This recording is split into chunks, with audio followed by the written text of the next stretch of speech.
Hey geeks, can we start off by talking about Prince William being dubbed the world's sexiest bald man? What? Thankfully, the internet seems to agree with my utter confusion, since social media blew up over this.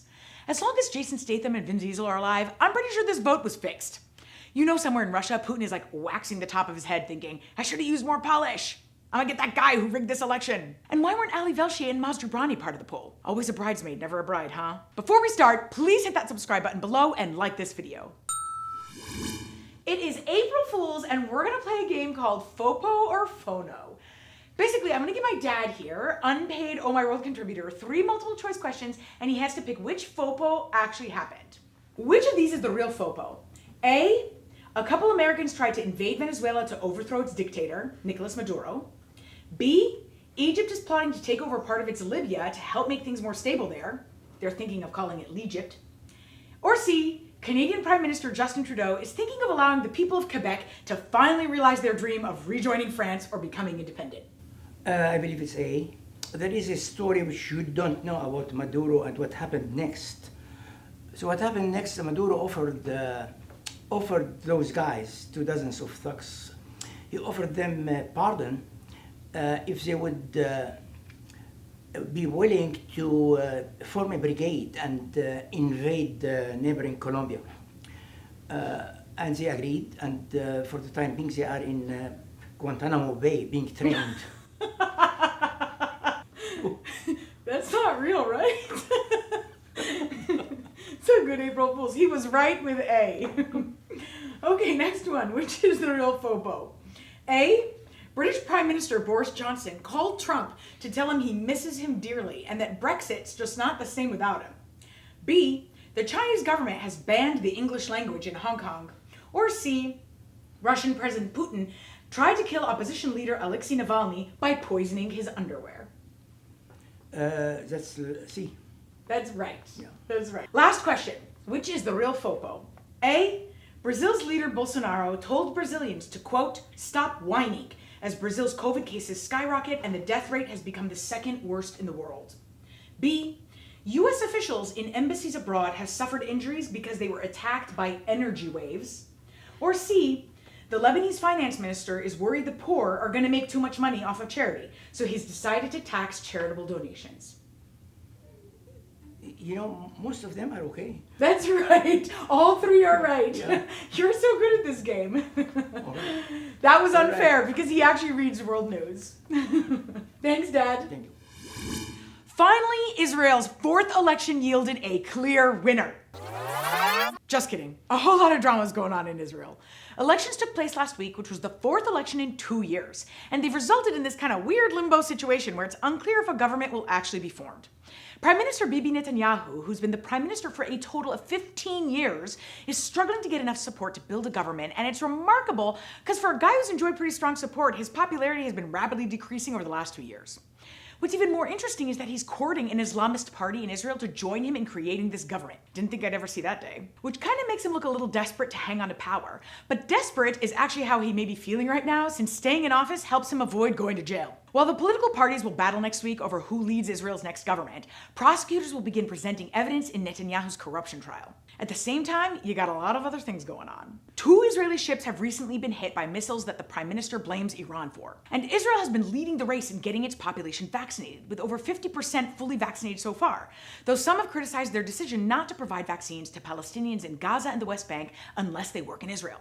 It's like a Middle Eastern soap opera. So I figured I'd bring on my good friend, former White House boss, and former US ambassador to Israel, Dan Shapiro, to break it all down. Hey Dan, it's so great to see you. Hi, Hagar. Thrilled to be with you and your viewers on Oh My World. Thank you. Twice in 1 year. We're very lucky. Can you tell us, what do these elections mean for Netanyahu, and are we going to see another round in 6 months? Netanyahu's in a very precarious position. You mentioned his corruption trial, which resumes next week, and he's already taking steps to strengthen his position there, like blocking the appointment of a minister of justice during the period of this transition government. But his biggest vulnerability is that politically, he doesn't control his own fate. To form a government where he remains prime minister, he has to rely on parties who reject each other, like a far-right Jewish nationalist party and an Islamist Arab party. And he'd have to pay a very high price to his sometimes partner, sometimes rival, Naftali Bennett, whose right-wing Yamina party is the linchpin. And that's very tough to stitch together.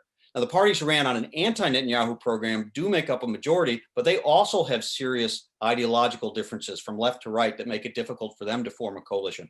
So in my judgment, the most likely scenario is indeed a fifth election, which for Israelis is a positively exhausting thought. I can't even imagine. I mean, ours was painful over here. So if he doesn't run for office, or if he's not in office, does he go to jail? Well, let's put it this way. The strongest tools he has to delay and try to prevail in his trial are those that he has when he is prime minister. And he denies it, but his own allies make very clear that if they have the chance, they would try to pass legislation to grant him immunity from prosecution as long as he's prime minister. Now, if he doesn't think he can hang on, he might try one other maneuver, and that's to be appointed president by the Knesset when they choose a successor to the current president, Ruvi Rivlin, in June. Presidents in Israel, which is kind of a ceremonial post, are immune from prosecution. And finally, each time they hold an election and fail to form a government, he gets to serve another 6 months or so as prime minister in a transition government. So even if he has to run in a fifth or sixth or seventh election, that's not the worst outcome for him. Oh, wow. It's fascinating. All right. Thanks, Dan. Good to see you always. A Moscow-imposed court in Crimea sentenced a man to 6.5 years in prison for organizing activities for Jehovah's Witnesses. In fact, Jehovah's Witnesses has been labeled as an extremist religion in Russia and was banned in 2017. Do you know who I'm talking about? You know, like the people who come to your door with pamphlets to see if you might be interested in their religion? Look, far be it for me to decide which religions are extremist or not, but I'm kind of thinking if they don't pose a threat to civilians or their own members, then they're probably not worth banning. But the story doesn't end there. Since 2017, 400 Jehovah's Witnesses in Russia and Crimea have either been convicted of extremism or are being tortured and detained. And it doesn't make sense, since it's not like this group poses any kind of threat to Putin, since they believe in being politically neutral. So it's not like they're protesting, running for office, or even voting. The whole thing is kind of weird and definitely abusive. So one of Oh My World's researchers looked under the car hood to see why the Russian government is repressing this group of people. And it looks like there's some history there that's giving this group an unfair reputation in the country. It turns out that Russians under the Soviet Union were suspicious of Jehovah's Witnesses, and so they were portrayed as fanatics and accused of being criminals, crooks, and Nazi collaborators. In fact, we learned from this foreign policy article that exactly 70 years ago this month, thousands of Soviet Jehovah's Witnesses were deported to Siberia under Joseph Stalin's rule. That guy. And so this group is suffering from a fabricated stigma that seems to have stuck. A few years ago, the State Department actually banned a couple Russian officials from traveling here because they allegedly suffocated, severely beat, and electrocuted at least 7 Jehovah's Witnesses. This stuff isn't well covered, and it's important people know these stories so that we can collectively call out for an end to this abuse. Until then, the Russian government and its officers involved in this torture are on my shit list this week.